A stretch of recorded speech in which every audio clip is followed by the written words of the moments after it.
各位会点生活的朋友们，大家好，我是李秋月。今天的视频请您务必重视，如果您家有在美国打拼或已拿绿卡的亲友，请立刻转发给他们，因为大洋彼岸传来的消息显示，美国的移民政策彻底变天了。过去我们总认为熬到绿卡就等于捧上了铁饭碗，但这个想法从2026年开始必须翻篇了。最近，美国众议院、参议院接连通过法案，特朗普总统也签署了多项行政令。这一套组合拳看似针对非法移民，但刀锋已砍向合法移民。那些曾经藏在暗处的隐患，如今全成了悬在头顶的利剑。这几天我收到无数焦虑的私信，有人回国照顾生病父母几个月，返美时在海关被盘问2天，最后被迫签字放弃绿卡。有人因在国内有生意，被认定无长期居住意图，面临绿卡注销。还有人只因社交媒体上发过批评美国政策的内容，入境时被直接遣返。听起来脊背发凉，但这不是危言耸听。美国政府为应对经济压力和选民情绪，收紧移民口径已成定局。那么，究竟是哪3类华人正处在被定点清除的风口浪尖？您的绿卡可能因什么原因一夜作废？在正式讲解之前，想请您先做一个小动作。如果您是一次看我们的视频，或者看了很久还没订阅的朋友，请点一下那个红色的订阅按钮，顺便开启旁边的小铃铛，关注我们会点生活。如果您也觉得这是件头等大事，留言区打个1，咱们互相打打气。下面我们开始正题。这次的调整范围之广，力度之狠，可以说是近几十年来前所未见的。不管您是在硅谷拿着高薪的程序员，是在唐人街开餐馆的小老板，还是已经退休在家帮子女带孩子的老父母，只要您的身份还是绿卡持有者，只要您还和国内有着千丝万缕的联系，您通通都在这次的显微镜观察名单里。具体这3类人是怎么被定义的？他们的绿卡为什么会被直接作废？海关和移民局现在手里握着什么样的生杀大权？还有最重要的，哪些看似不起眼的生活小习惯，现在却成了让您绿卡不保的致命炸弹？今天就用最直白的大白话，结合最新的法案条款和真实的案例，一次性给您讲得清清楚楚、明明白白。首先，我得跟您说一下，为什么这次的风暴来得如此猛烈，以及它背后的逻辑是什么？这很重要，因为只有懂了这个，您以后看新闻才能看懂门道，而不是只看个热闹。这背后牵扯到一个巨大的法律名词，叫做 SAVE 法案，全称是保障美国选民资格法案。您听着是不是觉得奇怪？一个关于选举的法案，跟移民有什么关系？您问到点子上了。这就是特朗普政府的高明之处，也是民主党现在急得跳脚的原因。这个法案表面上是要求所有在美国联邦选举中投票的人必须提供美国公民身份的证明，并且出示有效的带照片的身份证件。这听起来好像合情合理，对吧？毕竟投票是国家的头等大事。但问题在于，他们将这条法律与移民体系深度绑定在了一起。这意味着什么呢？意味着为了核实每一个投票者的公民身份，政府必须建立一个庞大的数据库，来交叉比对所有绿卡持有者和规划公民的信息。您的出入境记录，您的报税记录，您有没有领过福利，您在美国待了多久，所有这些数据都会被放在聚光灯下，用最严格的尺子来衡量。以前可能睁一只眼闭一只眼的事儿，现在全都成了硬指标。比如说，您拿了绿卡，但过去5年里在国内待了将近4年，每次回美国就跟住酒店似的，待个10几天就走。以前海关可能唠叨2句也就放您过去了，但现在，对不起，在移民官的电脑系统里，大数据会直接弹出一个警报，此人居住意愿不足，建议启动注销程序。您看，这就叫新账旧账一起算。也许有人会说，我在美国有房子，有车子，我每年都按时报税，我总该安全了吧？在这里必须要给您泼一盆冷水，甚至是拉响一个最高级别的警报。这接下来的几分钟，可能比您知道涨多少钱更重要。因为2026年不仅仅是政策收紧的一年，更是政府动用大数据进行全国性移民资格总清查的一年。法律虽然变严格了，但如果您因为忽略了某些致命的细节，导致资格被取消，那别说在美国养老了，连您辛苦打拼攒下的那点家业，都可能因为身份暴雷而一朝归零。我根据目前已经通过的法案和海关实际执行的案例，为您梳理了3种最容易被大家忽视，也是目前导致华人绿卡被作废最危险的雷区情况。这3种人正是被这场移民风暴精准锁定的3类华人，请您务必现在就在脑子里过一遍，看看自己或者家人有没有踩到这些红线。第一种也是最危险的一种，叫做候鸟型华人，这是很多老一辈和事业还在国内的中年人最容易犯的错。为了在美国领着老年福利，或者保留着那个身份，很多人把户籍或者说居住地址留在洛杉矶、纽约，但人其实常年住在国内帮另一个子女带孩子，或者自己国内还有生意走不开。以前可能查得不严，你半年回来露个面，海关也就盖章让你进了。但现在政府的资料勾稽能力厉害到什么程度？海关与边境保护局，也就是 CBP， 他们现在手里有你的出入境全球旅行记录，甚至能调阅你在国内的信用卡消费记录，来判断你的生活重心到底在哪儿。我听到过一个真实的案例，让人后背发凉。有一位老哥拿了绿卡10几年，一直是两头跑，结果去年年底回国待了7个多月，今年再回美国的时候，在洛杉矶机场直接被请进了小黑屋。海关官员一开口就问他，你这几年在美国待的天数加起来还不够1年，你在国内有公司、有房产、有老婆孩子，你凭什么说你的主要居住地是美国？这位老哥一时语塞，试图解释，海关官员根本不听，直接拿出一份表格，叫 II-407， 也就是自愿放弃合法永久居民身份记录，然后告诉他说，你现在有2个选择，第一，签了这份表，我们当作你是自愿放弃绿卡，以后想来了可以正常办签证来旅游。第二，你不签，那我们马上启动法律程序，把你的案子移交移民法庭，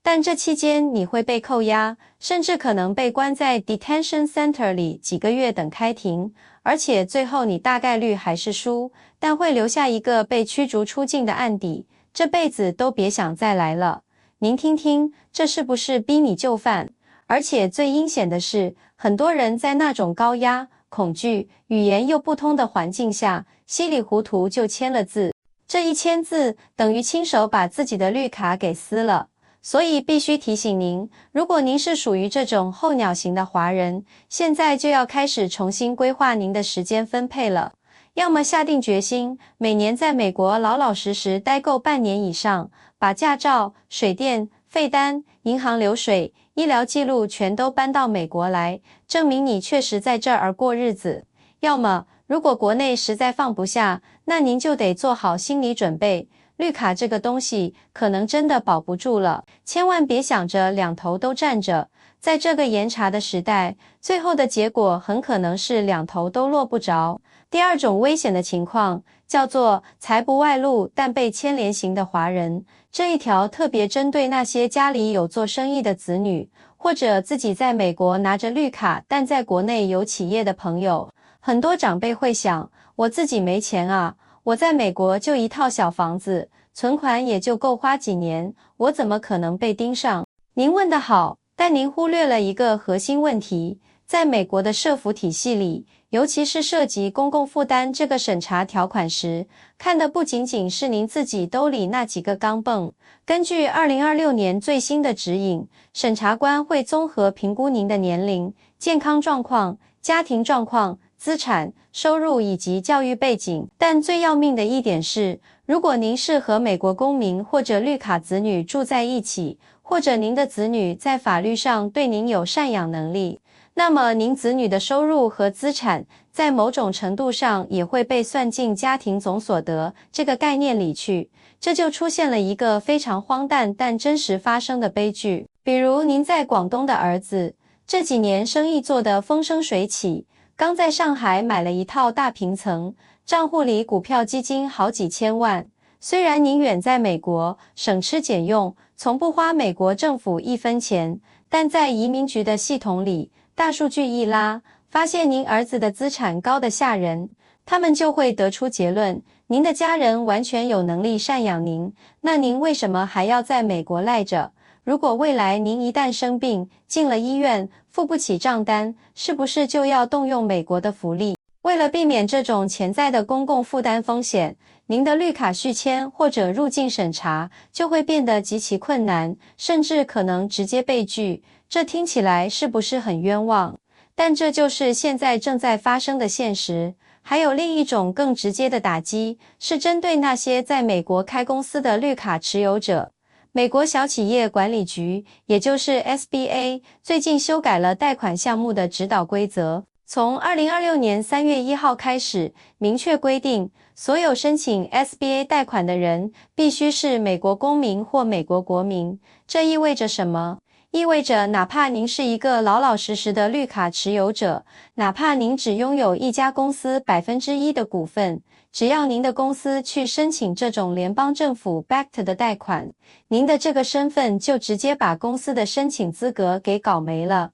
很多华人开的餐馆、洗衣店、小超市都是靠这种低息贷款来周转资金的。现在政策一变，等于把绿卡持有者从联邦经济扶持的大军中给踢出去了。这种隐形的经济封锁比明面上的驱逐更可怕，它会逼得很多小生意人因为资金链断裂而破产，最后在美国待不下去，只能回流。第三种危险情况，可能是最冤枉也最无奈的，那就是祸从口出型，或者叫社交媒体暴雷型的华人。很多上了年纪的朋友可能不爱玩手机，觉得这条跟自己没关系，那您就错了。现在的审查早就渗透到您想象不到的地方。自2025年底开始，美国就已经正式要求大多数非移民签证申请人，包括那些持有 FJHL 签证的留学生和工作人员，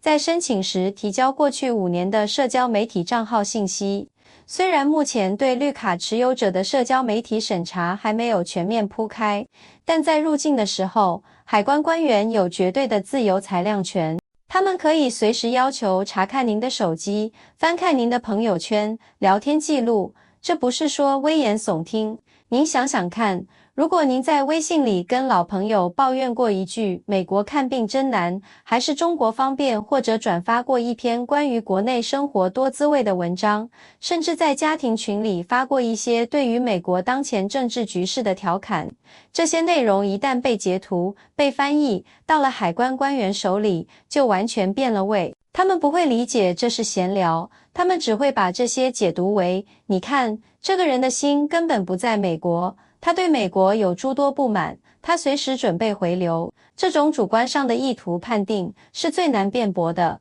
更有甚者，如果您在社交媒体上曾经发表过一些对美国移民执法、对特朗普政策不满的言论，或者点赞过某些抗议活动，那恭喜您，您可能已经被列入了某个观察名单，下次入境，等待您的必然是最高级别的严查。您可能会被带进小黑屋，手机被没收，所有电子设备被拷贝，然后以涉嫌对国家构成潜在威胁为由，无限期滞留审查。最后的结果，就算不驱逐出境，也会把您的绿卡收走，让您陷入一个漫长的法律拉锯战中。听完这3个大雷区，相信大家心里也都有数了。政策再怎么变，但保住身份的底层逻辑是没变的，就是你到底想不想在美国真正的生活。如果您想保绿卡，您就得拿出诚意来，把生活的重心实实在在地挪过来。那么，是不是我们华人就一点活路都没有了呢？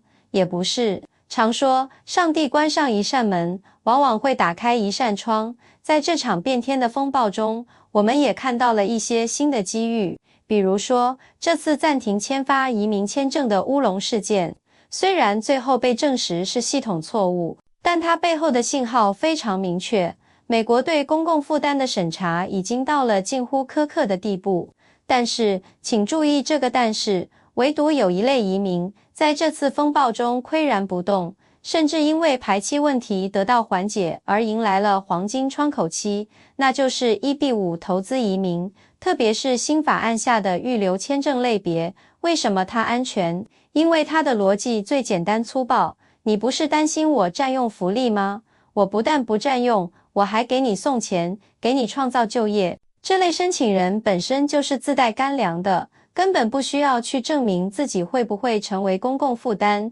因为他们本身就是美国经济的书写者。所以，如果您或者您家里有条件，现在反而是走 EB-5 的一个历史性机遇，尤其是那个双递交的条款，可以让在美国的留学生或者工作签持有者在几个月内就拿到工卡，彻底摆脱雇主担保的束缚，实现身份自由。但对于绝大多数已经持有绿卡的朋友来说，我们没有回头路可走。我们能做的就是了解规则，遵守规则，保护好自己的权益。关于那场引起全网恐慌的暂停中国移民签证风波，我也去查了美国国务院的官方文件，最终的结论确实是虚惊一场，是因为签证系统网站外包商的错误，把本该发给75个受限国家国民的通知，由于一键分发，也推送给了中国区的用户。目前这个弹窗已经删除了，广州领事馆的移民签证面试也在照常进行。